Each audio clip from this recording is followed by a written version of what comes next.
Our mission at Life Assembly is to make and multiply disciples in a diverse, multi-generational church. The Assemblies of God has a long history of sending missionaries, even missionaries that didn't go with support. They just sold everything and went because they believed that the Holy Spirit was sending them to go.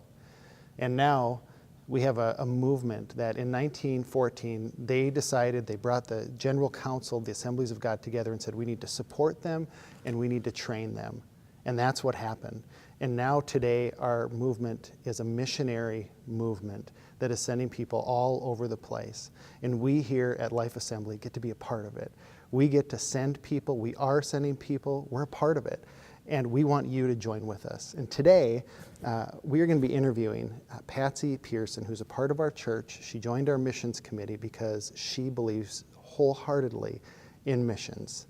And we're going to talk to her right now. I have two questions that I would like to ask you right away.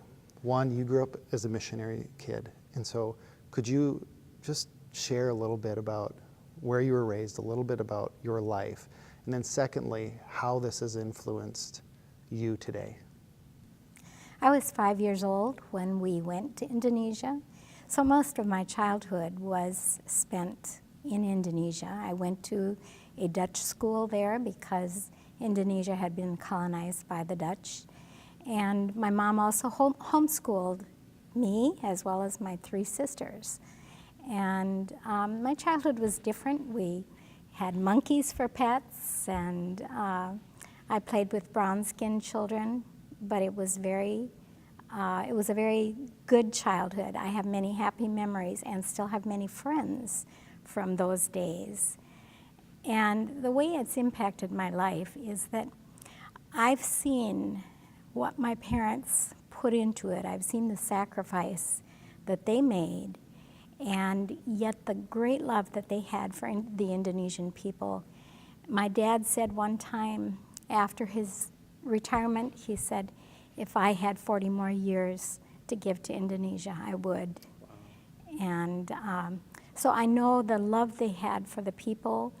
And I've seen the results of it too. I visited Indonesia some years after they'd retired, and I was able to visit in some of the churches that they had planted, and I heard people tell me that they were saved under my parents' ministry or even called into the ministry. So it was very rewarding to see that.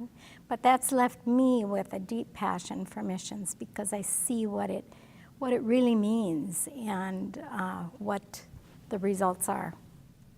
I did not feel a call to go to into the ministry or to the mission field, but I did have a great passion for missions because of what I'd seen and because I knew what it accomplished.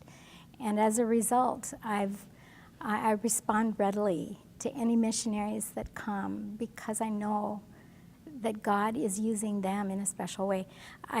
Many years ago, when I read the faith chapter in Hebrews 11, where it goes by faith Noah, by faith Abram, all those, at the end of the chapter, I wrote in, by faith Patsy. And I feel like every Christian should do that because God is calling them to a specific thing too, and that is to help in that mandate to spread the gospel around the world. Maybe not by going, but by praying and by giving. Missions can be around your block, around, your neighborhood. But there are so many opportunities here that people overseas and in some of the third world countries do not have. They've never heard the gospel. And that's why I think it's really important not to forget those foreign missionaries and to pray for them. There are many things that they face, practical kind of things, discouragement that they need prayer support. Things like in third world countries, permits are a major hassle. People can wait for days to get a permit to hold a meeting somewhere. And all these things can be covered by prayer. So it's really important to have that prayer support back at home. Thank you, Patsy. As Patsy was referring to Hebrews 11 as the faith chapter, missionaries that have been obedient to the call of Christ, they are heroes. They are walking in faith, and so are we. So are you, where you are at right now as a believer. And what I'm asking for, and as our missions committee on behalf of our church, we want to see and be able to send more missionaries, not only the ones that we're committed to right now, but we want to send more. So we're asking you as a church to be a part of this, be a part of it with us, financially giving, praying, and supporting those who are fulfilling the call of Christ in their lives. Thank you.